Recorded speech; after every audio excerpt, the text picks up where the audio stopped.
সালাতে দোয়া কবুল হয়। সালাতে দোয়া কবুলের 3 জায়গা।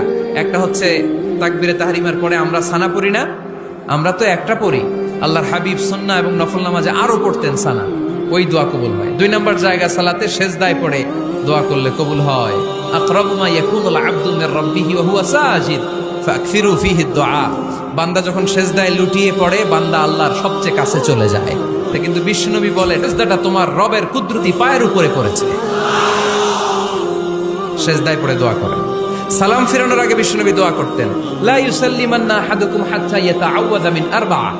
আল্লাহর হাবিব বললেন, 4 জিনিস থেকে পানাহ না আছে আমার কোন উম্মত যেন সালাম না ফিরায়। তারা যেন পড়ে, আল্লাহুম্মা ইন্নী আউযু বিকা মিন আযাবিল কবর, আউযু বিকা মিন আযাবি জাহান্নাম, আউযু বিকা মিন ফিতনাতিল মাহইয়া ওয়াল মামাত, আউযু বিকা মিন ফিতনাতিল মাসিহিদ দাজ্জাল। আল্লাহ কবরের আযাব থেকে বাঁচাও, আল্লাহ জাহান্নামের আগুন থেকে বাঁচাও, আল্লাহ জীবন